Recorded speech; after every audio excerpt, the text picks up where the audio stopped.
cœur de l'information.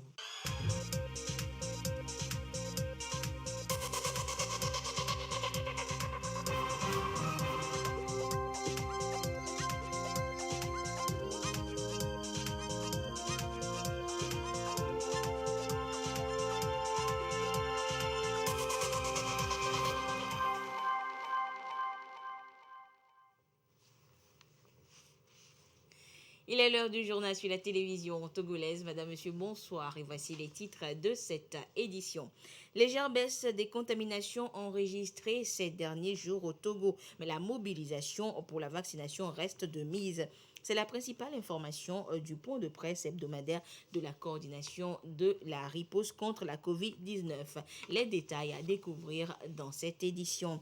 Et puis les centaines de Togolais qui se vaccinent ont droit à une carte vaccinale, le désormais précieux sésame qu'ils peuvent avoir en version papier ou numérique. Découvrez dans ce journal le processus pour l'acquérir.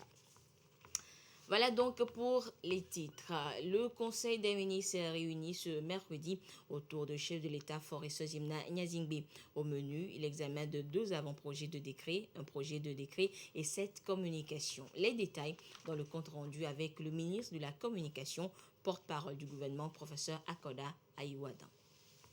Communiqué du Conseil des ministres du 15 septembre 2021.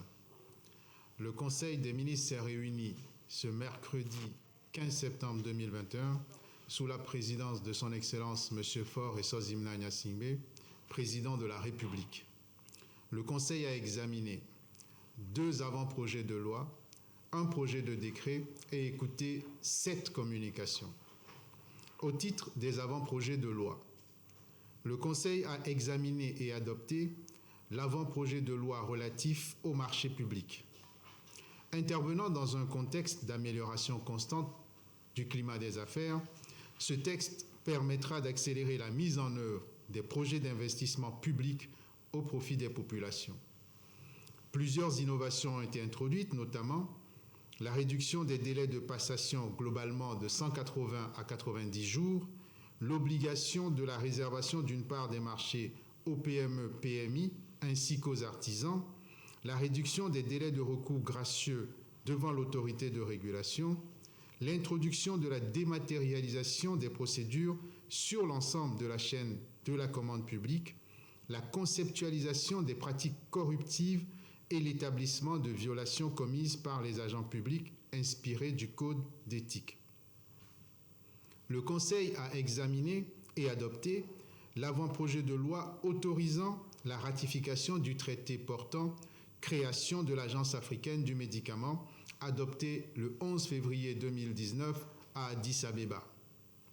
Ce traité, signé par les États africains le 11 février 2019, s'inscrit dans le cadre du renforcement des initiatives africaines en matière de santé publique. Il a pour objectif de faciliter une réaction coordonnée face aux crises sanitaires, de surveiller et d'atténuer le risque de pénurie de médicaments et de dispositifs critiques tels que les vaccins. La ratification de ce traité viendra consolider les efforts du gouvernement en matière de couverture santé universelle et de lutte contre les médicaments de qualité inférieure et falsifiés dans la droite ligne de l'initiative de Lomé lancée le 18 janvier 2020. Au titre du projet de décret, le Conseil a examiné en première lecture le projet de décret portant création, attribution et fonctionnement du guichet unique des recettes non fiscales du secteur maritime. Au titre des communications, le Conseil a écouté une première communication sur le recensement du patrimoine financier et non financier de l'État présentée par le ministre de l'Économie et des Finances. Dans le cadre du passage à la comptabilité générale de l'État de type patrimonial, les actifs financiers et non financiers de l'État ont été recensés. La valorisation d'une partie de ces biens a permis au Togo d'élaborer son premier bilan d'ouverture, faisant de lui l'un des premiers pays de l'Union économique et monétaire ouest-africaine à établir des états financiers conformément aux exigences communautaires en la matière. La présente communication a permis de rendre compte au Conseil des résultats obtenus ainsi que des prochaines étapes du processus. Le Conseil a écouté une deuxième communication relative à la sécurisation des sites sensibles ou stratégiques présentée par le ministre de la Sécurité et de la Protection civile. Notre pays a engagé des efforts pour la réalisation des infrastructures de développement et l'installation d'unités industrielles de diverses tailles qui doivent bénéficier d'une attention particulière afin de s'assurer qu'aucune menace ne vienne perturber leur fonctionnement. C'est dans cet objectif et celui de garantir aux investisseurs la sécurité de leur investissement que le ministre de la Sécurité propose la mise en place de mesures visant à assurer la protection de l'ensemble des 10 sites. Ainsi, la protection physique de ces sites, vitaux pour l'économie nationale, sera confiée exclusivement aux services de sécurité de l'État. Le Conseil a ensuite écouté une communication relative au projet de modification du décret numéro 2016-170/PR du 30 novembre 2016 portant organisation et fonctionnement des chambres régionales de métiers et de l'Union des chambres régionales de métiers, présenté par le ministre délégué de l'enseignement technique et de l'artisanat. Le but de cette communication est de faire part au Conseil des propositions de modification du texte existant en prenant en compte la décentralisation, la rationalisation de l'utilisation des ressources et la responsabilisation des différentes instances de gestion. Le Conseil a ensuite écouté une communication relative à la mise en place des maisons de justice présentée par le ministre de la Justice et de la Législation. Cette communication a permis de faire un premier bilan des maisons de justice déjà opérationnelles dans le pays et de présenter de nouvelles perspectives. Les maisons de justice, une initiative présidentielle, ont pour objet de faciliter par la conciliation ou la médiation la résolution de petits litiges. Elles apportent un premier niveau de conseil et d'information juridique aux populations à la base. Leur fonctionnement repose sur 3 principes: la gratuité, la simplicité et la célérité. La création des maisons de justice se réalise à un rythme soutenu depuis 2018. 4 en 2018, Saint-Cassé, Dapaon, Agouenivé et Baguida. 5 en 2020, Zanguera, Péléadeta, Agné, Soudou et Ketao. 8 en 2021, Gando, Kanté, Pagoda, Bafilo, Tchamba, Djarkanga, Toum et Lavagnon. Les résultats obtenus témoignent de l'adhésion des populations à cette initiative. Ainsi, au premier semestre 2021, 1209 saisines, dont 449 demandes d'information juridique et 760 demandes de médiation-conciliation, ont été recensées avec un taux de réussite de 92,71%. Au vu des excellents résultats, le maillage du territoire se fera progressivement. Le Conseil a ensuite écouté une communication relative à l'application de la gratuité de l'établissement des actes de naissance au Togo, présentée par le ministre d'État, ministre de l'Administration territoriale, de la décentralisation et du développement des territoires. L'état civil est reconnu comme l'un des services auxquels le citoyen a recours quotidiennement.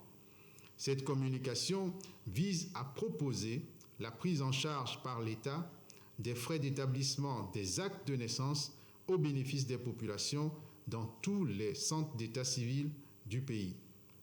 Le Conseil a instruit de poursuivre les évaluations afin de proposer les modalités pratiques de la mise en œuvre. Le Conseil a enfin écouté une communication relative au Fonds d'aide à la culture présentée par le ministre de la Culture et du Tourisme. Le gouvernement, dans ce contexte marqué par la pandémie à la Covid-19, à travers la mise en œuvre du FAC, a apporté un appui aux artistes, créateurs et promoteurs culturels. La gestion 2021 a ciblé en particulier les acteurs culturels en mettant en place un processus cohérent et inclusif avec notamment un assouplissement des critères. Au total, 512 projets ont été sélectionnés pour un financement de 300 millions de francs CFA. Le Conseil a demandé au ministre de poursuivre la réflexion sur la réforme du FAC afin de le rendre plus efficace et bénéfique au développement culturel de notre pays. Fait à Lomé le 15 septembre 2021, le Conseil des ministres. Et répondant aux questions des journalistes après le compte-rendu du Conseil des ministres, le ministre de la Communication est revenu sur l'application de la gratuité de l'établissement des actes de naissance au Togo. Que propose l'État? Quelles sont les modalités? Je vous propose un extrait de la réponse du porte-parole du gouvernement, professeur Akoda Ayiwada. Il faut là aussi regarder la loi du 11 juin 2009 sur les actes d'état civil. Lorsque quelqu'un vient au monde dans une structure sanitaire, on fait une déclaration de naissance. La déclaration de naissance est obligatoire et il y a un délai de 45 jours. C'est dans les 45 jours suivant la naissance qu'il faut faire une déclaration. Sur la base de la déclaration, on peut établir un acte de naissance. Et quasiment tous nos actes futurs, nationalité, etc., sont appuyés sur l'acte de naissance. Ce que l'on a observé, c'est que sur les 117 communes de notre pays, il y en a 15 qui pratiquent la gratuité. Les autres font payer entre 0 et 2 000 francs. Or, la gratuité de l'acte de naissance est une promesse de campagne, est une promesse présidentielle. Et pour réaliser cette promesse présidentielle, cet avant-projet de décret vise d'abord à proposer une harmonisation des taux, la gratuité donc, et ensuite à porter sur le budget de l'État les coûts de fabrication de l'acte de naissance. Ce qui veut dire qu'une fois que le décret organisant sera adopté, nos concitoyens se feront établir l'acte de naissance gratuitement. Et il appartiendra à l'État de proposer maintenant une compensation aux différentes communes afin que les faux frais dont vous parliez effectivement ne soient plus répercutés sur nos concitoyens. Et vous suivrez l'intégralité de ce point de presse après compte rendu du Conseil des ministres dans le courant de cette édition ou à la fin de cette édition. Et sachez également que le chef de l'État Faure Sozimna Nyazingbe a reçu en audience ce mercredi Dr Amani Abou Zeid. Elle est la commissaire de l'Union africaine chargée des infrastructures et de l'énergie. Elle a présenté au président de la République l'état des lieux de l'opérationnalisation du MUTA. MUTA entendait marché unique du transport aérien africain, ainsi que la situation du transport aérien en Afrique. Également au menu des discussions, l'impact de la COVID-19 sur les différentes activités. Madame Dr Abou Zeid a également félicité le président de la République pour ses efforts dans la promotion de la femme togolaise et de la mise en œuvre du MUTA. Nous reviendrons en détail sur cette audience accordée par le chef de l'État à la commissaire de l'Union africaine chargée des infrastructures et de l'énergie dans nos prochaines éditions. Et parlant de la COVID-19, justement, je vous donne la situation de la pandémie à ce jour du mercredi 15 septembre 2021 au Togo. Le nombre de cas confirmés s'élève à 24 093. 146 nouveaux cas enregistrés depuis hier. Le nombre de personnes guéries est de 19 270. 326 nouveaux guéris enregistrés depuis hier. Le nombre de cas actifs est de 4 614 et le nombre de décès est de 209. Un nouveau décès a malheureusement été enregistré depuis hier chez une personne non vaccinée et porteuse de comorbidité. C'est un communiqué signé par le ministre en charge de la santé, professeur Moustapha Mijiawa. Et dans la lutte contre la pandémie, justement, la conférence de presse hebdomadaire de la coordination de la riposte contre la maladie s'est tenue ce mercredi. Et depuis plusieurs semaines déjà, une presque bonne nouvelle a été annoncée aux journalistes aujourd'hui, la légère baisse des contaminations enregistrées cette semaine. Le compte rendu avec Clarisse Atiké. Situation Covid-19 toujours inquiétante au Togo, même si l'on note une certaine stabilité dans les contaminations. 1115 cas cette semaine contre 1271 la semaine dernière et 8 décès contre 15. Le Grand Lomé détient toujours le record.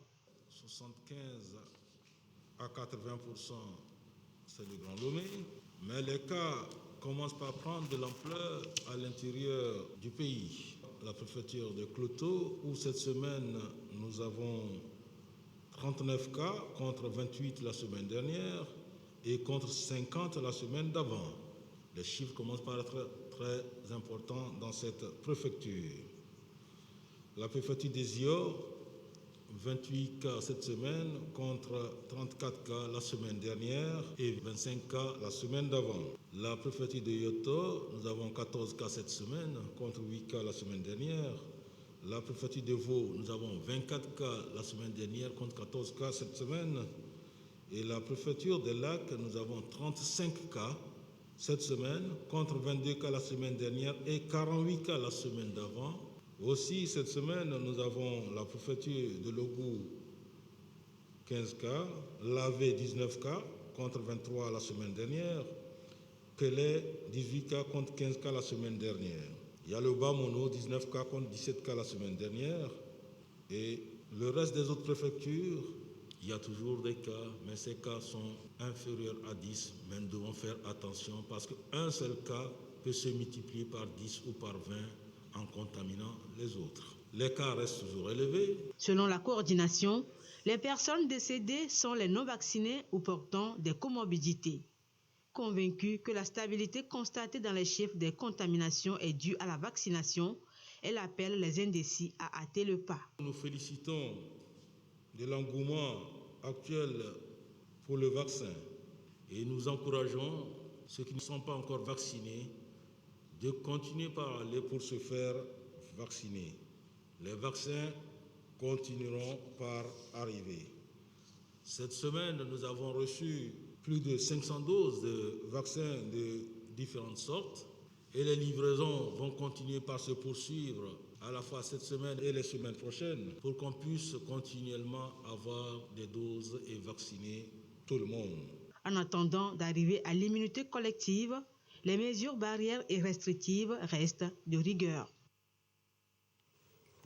Vaccination donc en cours avec des vaccins disponibles. On se rappelle, dans la seule journée du vendredi 10 septembre, 2 nouveaux gros lots de vaccins ont été réceptionnés et un autre lot le lendemain, samedi. Gerson, bonsoir. Bonsoir Anita. Gerson, donc le gouvernement ne cesse de réceptionner des lots de vaccins.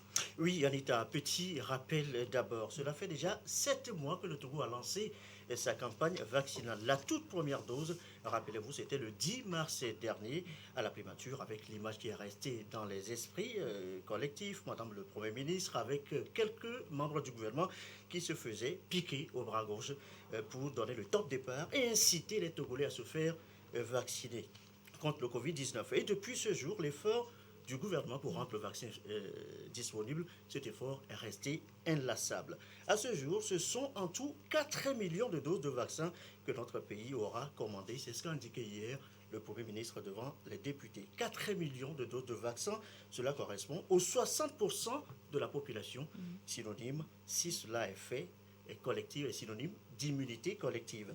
La facture de cette commande s'élève, puisque nous sommes dans les chiffres, à 20 milliards de francs CFA, de l'argent sorti des caisses de l'État, en dehors des dons de vaccins via des partenaires étrangers.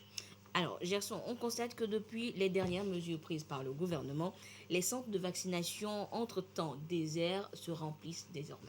Tout à fait, Anita. Les images le montrent si bien. Depuis vendredi, quelques 10 000 personnes se sont fait vacciner. Ces dernières mesures, en date du gouvernement, les dernières mesures font leur effet. Ce chiffre a indiqué hier le Premier ministre devant les députés était à peine de 100 à 500 au quotidien. Il n'y avait vraiment pas d'affluence dans les centres de vaccination. Pourquoi ? Eh bien, il y a eu trop de fake news, trop d'intox. Facebook, WhatsApp sont passés par là. Les tabous aujourd'hui semblent tomber sur le vaccin. Tenez, dans la seule journée de lundi, ce sont près de 20 000 personnes qui se sont fait vacciner. Les images parlent d'elles-mêmes. Et au décompte hier soir, hier mardi, c'était le boom vaccin, on va dire. 450 000 personnes sont au vaccin. La grande majorité pleinement vaccinée, soit aux 2 doses d'AstraZeneca, soit au Pfizer ou encore à la dose unique de Johnson & Johnson. L'objectif du gouvernement, c'est de vacciner au moins 1 million de Togolais d'ici à la fin de l'année. Et à ce rythme, avec les nouvelles mesures en vigueur, on va dire avec ses effets secondaires, cet objectif sera dépassé. Et on peut dire donc que la vaccination a de beaux jours devant elle. Merci beaucoup. Et l'actualité ce mercredi, c'est également le démarrage depuis ce matin sur toute l'étendue du territoire national de l'examen du certificat de fin d'apprentissage CFA. Et pour s'assurer du bon déroulement des épreuves, le ministre en charge de l'enseignement technique et de l'artisanat a effectué cet après-midi une tournée dans certains centres d'examen à Lomé. Nous reviendrons sur cette tournée dans nos prochaines éditions.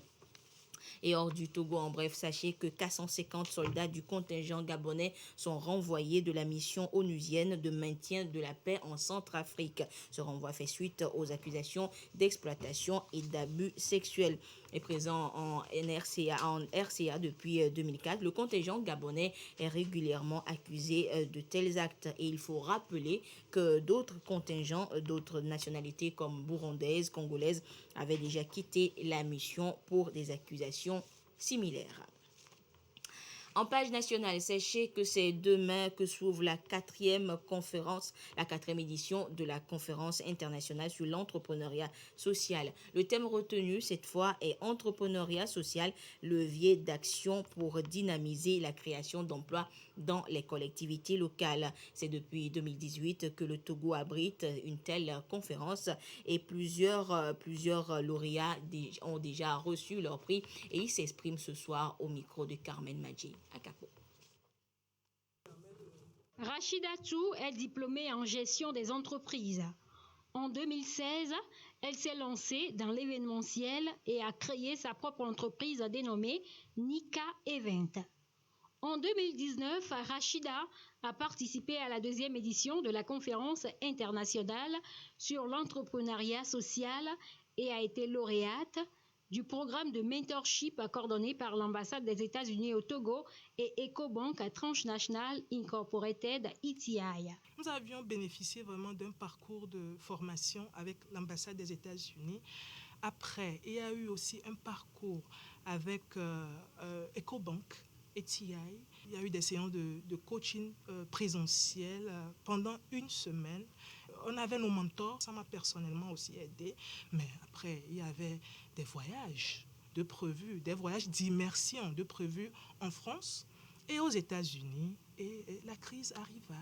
Mais j'espère qu'on pourra toujours le faire parce que maintenant, il y a la stratégie webinaire, il y a la stratégie Zoom qui nous aide à avancer. Tout comme Rachida, Yaovi a également bénéficié du programme de mentorship en 2019. Il a aujourd'hui une entreprise pratiquement tournée vers le social.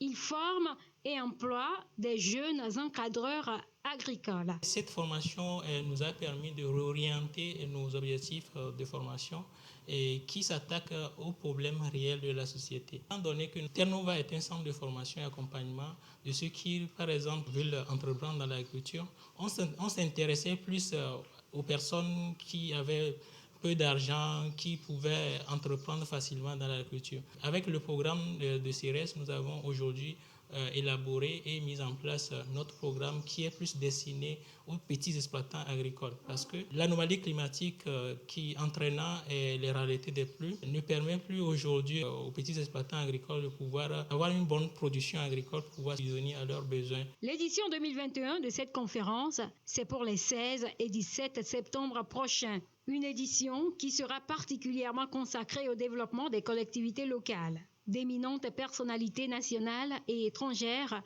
des élus locaux et professionnels du développement local seront en présentiel et en ligne. Ce grand rendez-vous permettra de mettre en synergie le Centre des ressources en entrepreneuriat social et économie sociale et solidaire et la fêtière des communes du Togo pour le renforcement et le développement de l'entrepreneuriat social dans les communes. Et je vous propose à présent l'intégralité de la conférence de presse après compte rendu du Conseil des ministres de ce mercredi.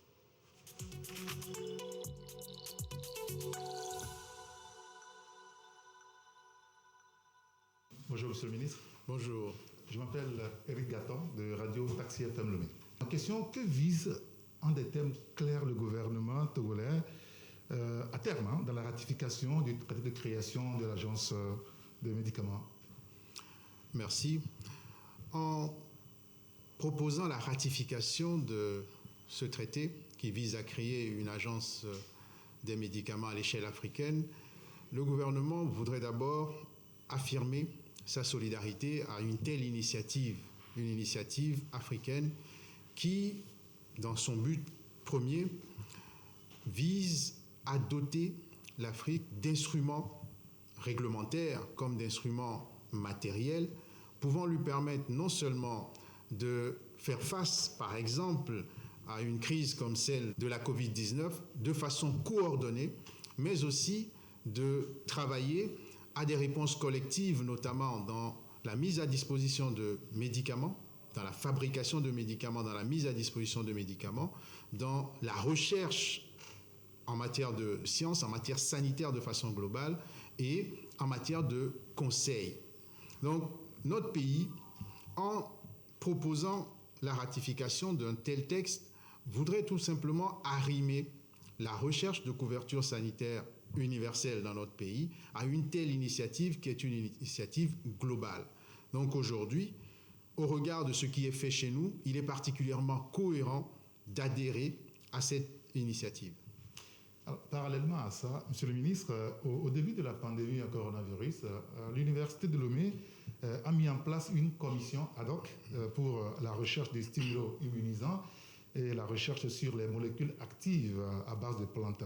Alors, est-ce que le gouvernement togolais, parallèlement à l'agence de médicaments, pourra développer le traitement par les plantes aussi? L'initiative dont vous parlez, qui a été prise par l'Université de Lomé au début de la pandémie et qui a donné un certain nombre de résultats, puisqu'elle a permis d'abord d'associer des chercheurs classiques, on va dire, à des tradithérapeutes. Et ces deux groupes ont travaillé de façon particulièrement intégrée. Et il faut le dire, le gouvernement, l'État togolais, sur les instructions du chef de l'État, a apporté un appui à cette commission qui a travaillé.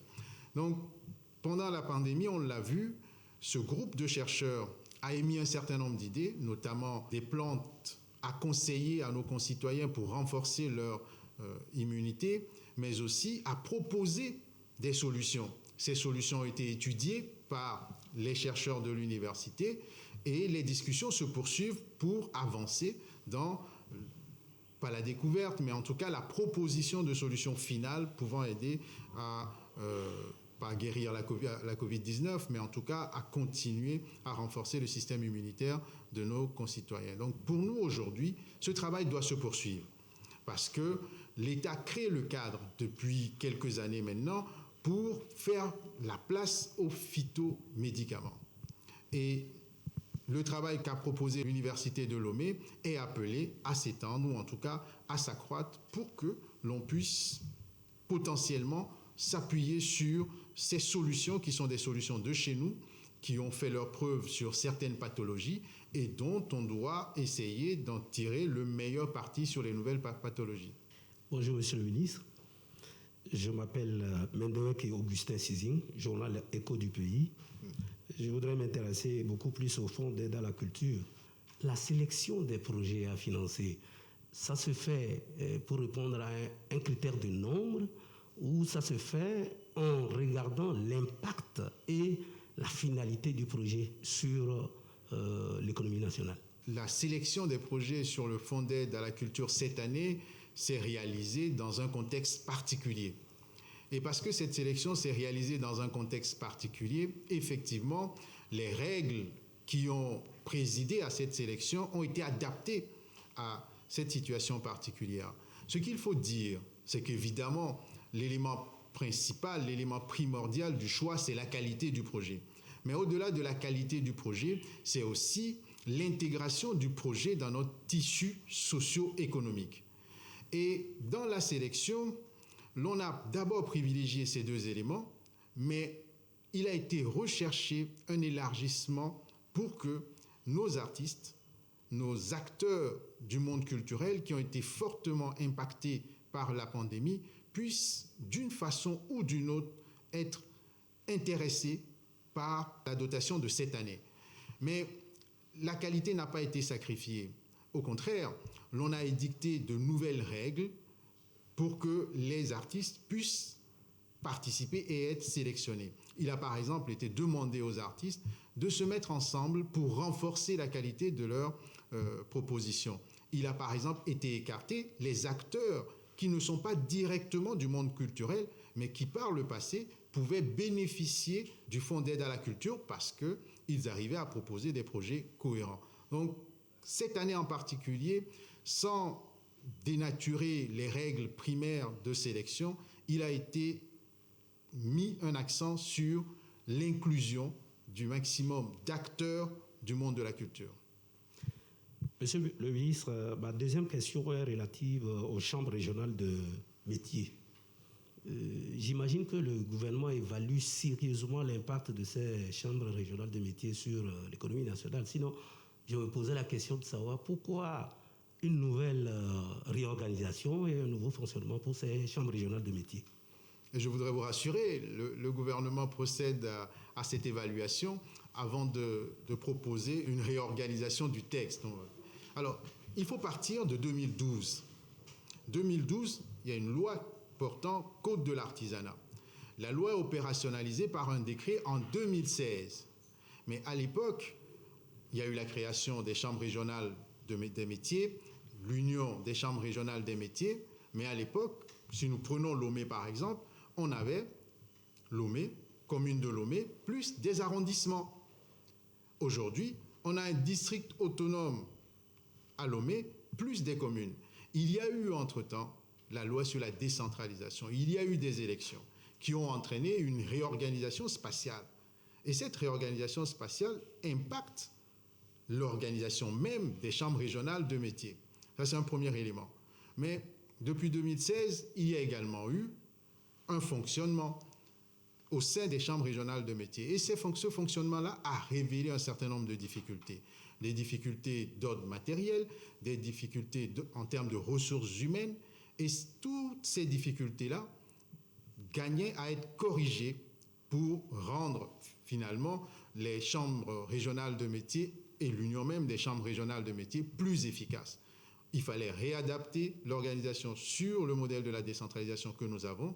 Il fallait réorganiser les chambres de métiers pour qu'elles soient moins budgétivores, pour que le fonctionnement soit beaucoup plus efficace, parce qu'un élément déterminant qu'il ne faut pas perdre de vue, c'est que l'artisanat est un élément clé de notre économie. Si vous avez suivi ces derniers jours, il y a une charte des TPME qui a été validée par le Conseil des ministres et qui fait la part belle à cette structuration de ce secteur. Donc, pour nous, il était décisif, là aussi, de revoir le texte pour qu'il soit plus efficient dans son application.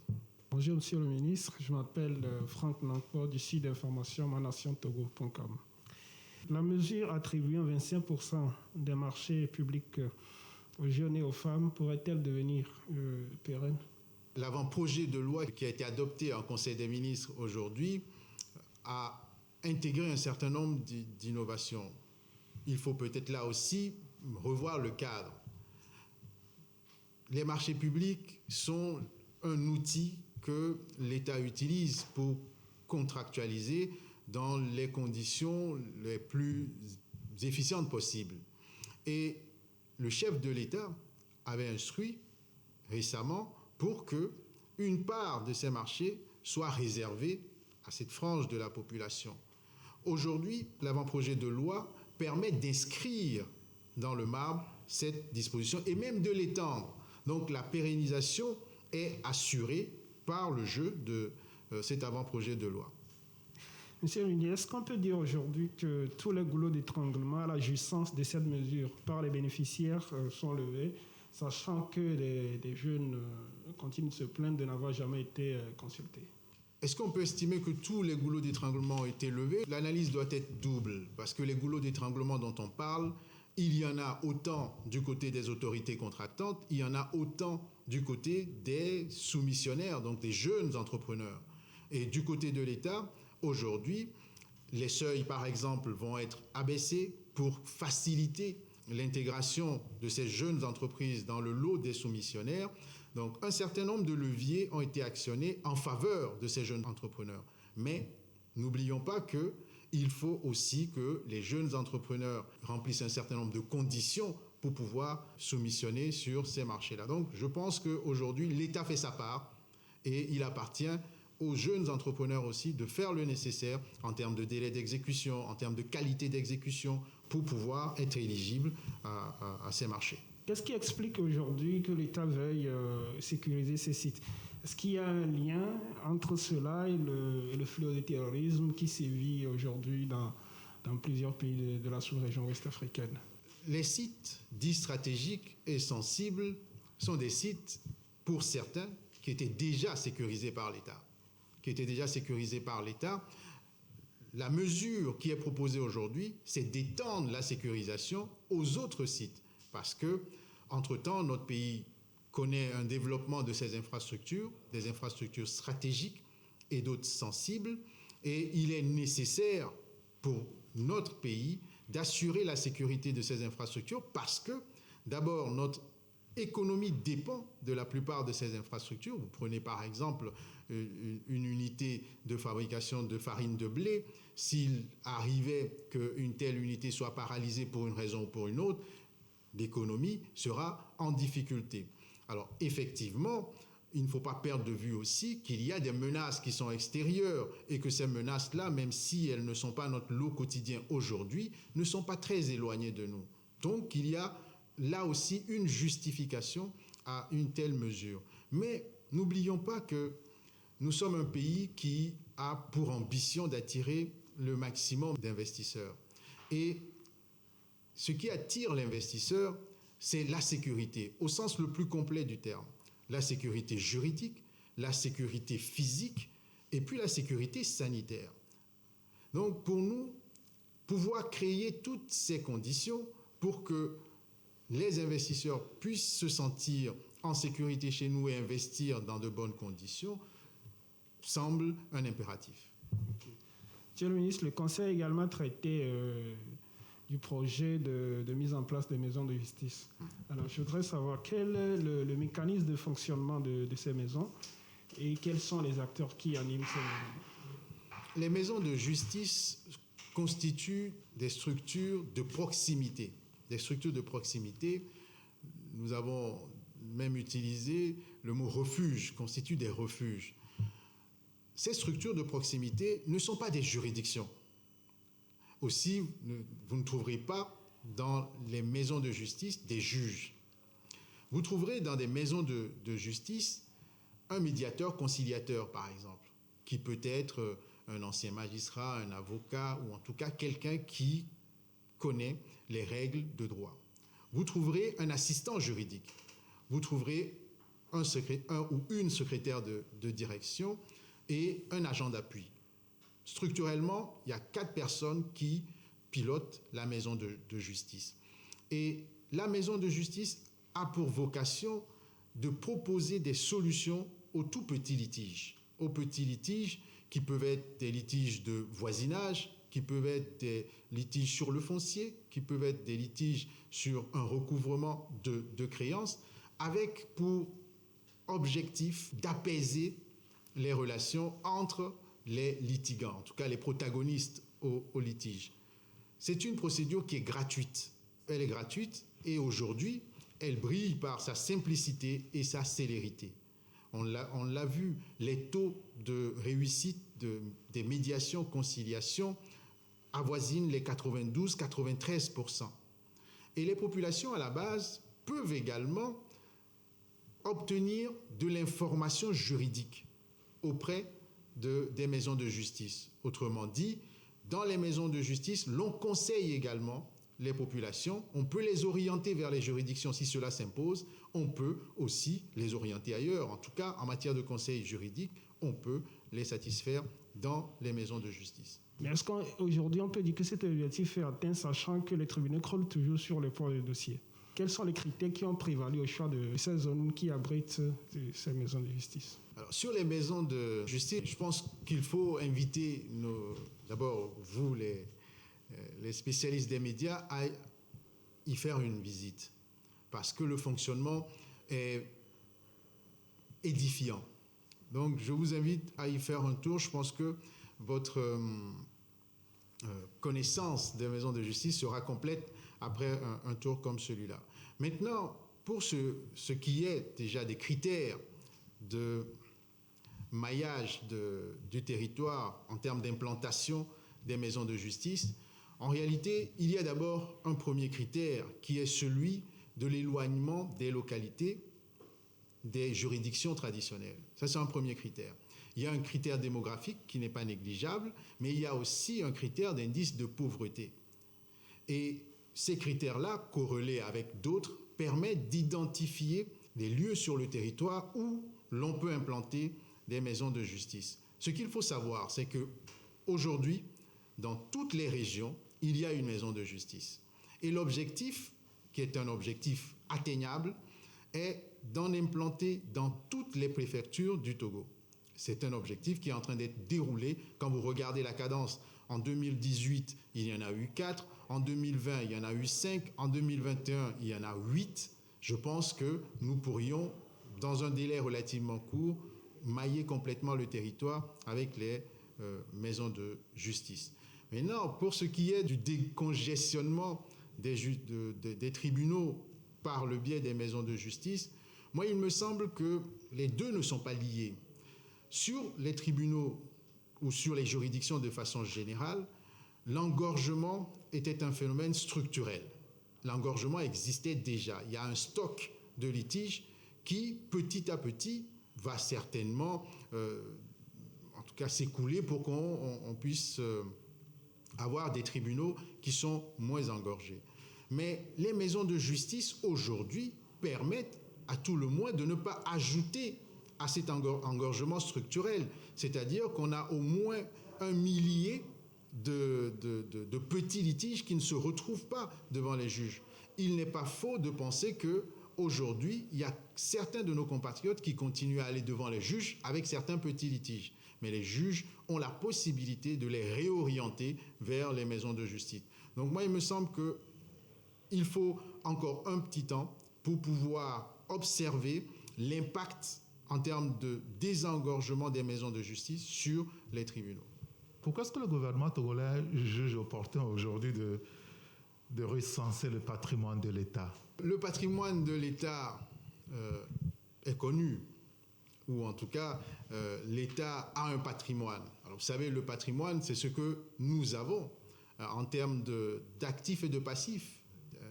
Et si aujourd'hui, le gouvernement décide de procéder à un recensement du patrimoine de l'État, l'objectif, c'est d'avoir un peu plus de précision sur ce que nous avons. L'État, c'est comme une société. L'État, c'est comme une société, et une société a des actifs, n'est-ce pas, et du passif par ailleurs. Et comme l'État peut se représenter comme une société, l'État peut aller emprunter de l'argent, par exemple. Et si l'État doit aller emprunter de l'argent, on va lui poser la question très simple. Qu'est-ce que vous avez pour pouvoir garantir ce que vous voulez qu'on vous prête? Et pour que l'État puisse répondre à une telle question, l'État doit présenter un bilan patrimonial pour indiquer que moi, j'ai autant du mobilier, de l'immobilier, j'ai de l'infrastructurel, j'ai des participations financières qui peuvent me permettre, le moment venu, de répondre de ma dette. Donc, l'objectif, c'est de pouvoir présenter un bilan patrimonial précis, valorisé de l'État pour que nous puissions répondre à de telles sollicitations le moment venu. Le Conseil des ministres envisage l'application de la gratuité de l'établissement des actes de naissance au Togo. En fait, qu'en sera-t-il exactement? Et puis, est-ce qu'il y a par ailleurs des mesures qui sont prises pour qu'au niveau des états civils, on n'ait pas des faux frais, malgré la gratuité qui peut être appréciée comme une décision politique? Alors, justement, les faux frais dont vous parlez, le projet qui a été discuté aujourd'hui en Conseil des ministres vise clairement à les abolir. En fait, il faut là aussi regarder la loi du 11 juin 2009 sur les actes d'état civil. Lorsque quelqu'un vient au monde dans une structure sanitaire, on fait une déclaration de naissance. La déclaration de naissance est obligatoire et il y a un délai de 45 jours. C'est dans les 45 jours suivant la naissance qu'il faut faire une déclaration. Sur la base de la déclaration, on peut établir un acte de naissance. Et quasiment tous nos actes futurs, nationalité, etc., sont appuyés sur l'acte de naissance. Ce que l'on a observé, c'est que sur les 117 communes de notre pays, il y en a 15 qui pratiquent la gratuité. Les autres font payer entre 0 et 2 000 francs. Or, la gratuité de l'acte de naissance est une promesse de campagne, est une promesse présidentielle. Et pour réaliser cette promesse présidentielle, cet avant-projet de décret vise d'abord à proposer une harmonisation des taux, la gratuité donc, et ensuite à porter sur le budget de l'État les coûts de fabrication de l'acte de naissance. Ce qui veut dire qu'une fois que le décret organisant sera adopté, nos concitoyens se feront établir l'acte de naissance gratuitement. Et il appartiendra à l'État de proposer maintenant une compensation aux différentes communes afin que les faux frais dont vous parliez effectivement ne soient plus répercutés sur nos concitoyens.